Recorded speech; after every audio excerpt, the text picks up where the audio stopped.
December থেকে 19 ডিসেম্বরের মধ্যে বিষয় ভূগোল, ঠিক আছে। 13 ডিসেম্বর রবিবার ইংরেজি ছুটিটি, ইংরেজি ঠিক পূর্বের বিষয় হলো গান, শেষ ইতিহাস, 24 দিনের পরের দিন রাষ্ট্রবিজ্ঞান, রাষ্ট্রবিজ্ঞানের ঠিক পরের দিন হচ্ছে সংস্কৃত, সংস্কৃত ও ইংলিশের মাঝে একদিনের ব্যবধান আছে, গান আর ইংরেজির মাঝে তো গল্প লিখে দিয়েছি।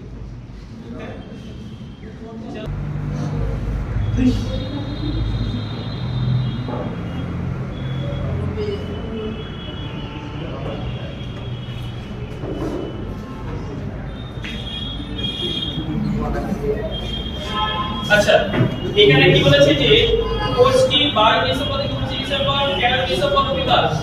এই 13 ডিসেম্বর সেটা বলেছে রবিবার, আর সেটা কি বলেছে ছুটির দিন, তাই বলেছে না? এটা হচ্ছে ছুটির দিন, মানে কোনো ক্লাস হবে না। তাহলে এবার কি বলেছে, ইংরেজি পূর্বের দিন হচ্ছে গান, ছুটির দিনের ঠিক পরের দিন হচ্ছে রাষ্ট্রবিজ্ঞান, ছুটির দিন তারপরে হচ্ছে তাহলে এটা কি হবে সোমবার হবে। স্যার প্রথম ভূগোল দিয়ে শুরু হয়েছে। সোম, মঙ্গল, বুধ, বৃহস্পতি, এটা শুক্র, এটা শনি, ঠিক আছে, আর এটা কি হবে শনি। এবার কি বলেছে যে ইংরেজি ঠিক পূর্বের বিষয় হচ্ছে গান, কোর্সটি শেষ হচ্ছে ইতিহাস, কোর্সটি শেষ হচ্ছে ইতিহাস, তাহলে এটা হচ্ছে ইতিহাস, কোর্সটি শেষ হচ্ছে ইতিহাস। ছুটির দিনে ঠিক পরের দিন হচ্ছে রাষ্ট্রবিজ্ঞান, এটা হচ্ছে রাষ্ট্রবিজ্ঞান, এটা রাষ্ট্রবিজ্ঞান আছে, ঠিক আছে। ছুটির পরের দিন হচ্ছে রাষ্ট্রবিজ্ঞান, রাষ্ট্রবিজ্ঞানের ঠিক পরের দিন হচ্ছে সংস্কৃত, রাষ্ট্রবিজ্ঞানের পরের দিন হচ্ছে সংস্কৃত।